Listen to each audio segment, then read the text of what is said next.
Tuhan bersamamu dan bersama rohmu. Inilah Injil suci menurut Markus. Dimuliakanlah Tuhan. Pada waktu itu, Yesus berangkat ke daerah Yudea dan ke daerah seberang Sungai Yordan. Dan di situ pun orang banyak datang mengerumuni dia, dan seperti biasa ia mengajar mereka pula. Maka datanglah orang-orang Farisi, dan untuk mencoba Yesus mereka bertanya kepadanya, apakah seorang suami diperbolehkan menceraikan istrinya? Tetapi jawabnya kepada mereka, apa perintah Musa kepada kamu? Jawab mereka, Musa memberi izin untuk menceraikannya dengan membuat surat cerai. Lalu kata Yesus kepada mereka, justru karena ketegaran hatimulah, maka Musa menuliskan perintah ini untuk kamu.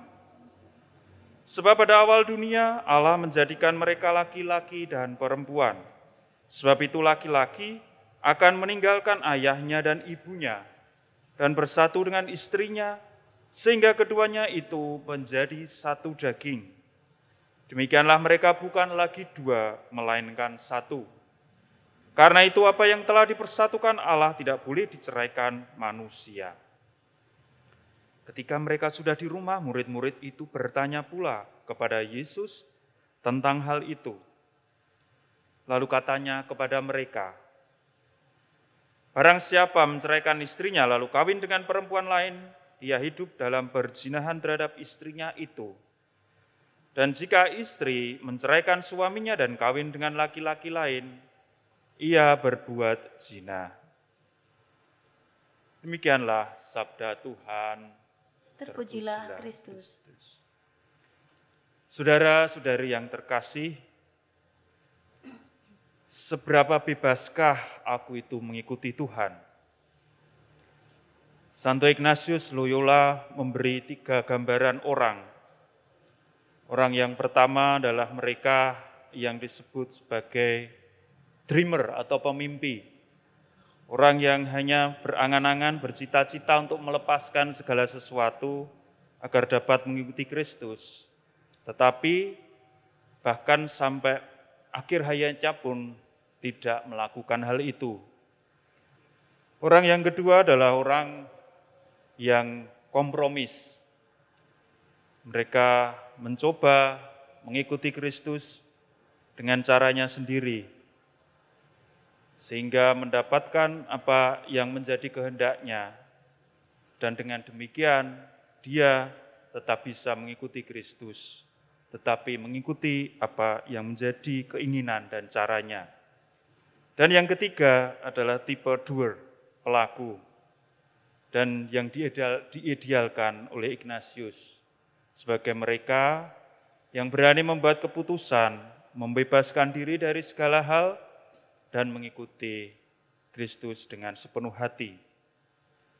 Ada banyak hal yang membuat kita menjadi tidak bebas. Tidak hanya hal-hal materi, mungkin sesuatu yang lebih dalam, mungkin nama baik, mungkin status tertentu, mungkin hasrat dan kebanggaan, atau cita-cita pribadi, dan segala macamnya. Di dalam bacaan Injil kita melihat Yesus mencoba membebaskan orang-orang itu dari kesempitan cara berpikir, yang terlalu berpikir pada hukum, bahwa segala sesuatu harus ikut perintah leluhur, perintah ajaran agama. Yesus mengajak untuk melihat ke kedalaman hati dan menemukan panggilan yang sesungguhnya, bahwa mengikuti Kristus adalah membebaskan diri. Maka mari kita di dalam perayaan Ekaristi hari ini mencoba melihat batin kita, dan sekali lagi kita mau bertanya, sebebas apakah aku mengikuti Kristus? Apakah hal-hal yang masih membuatku melangkah tetapi dalam langkah yang terseok-seok menyeret kaki kita sehingga kita tidak bisa berlari mengikuti dengan merdeka.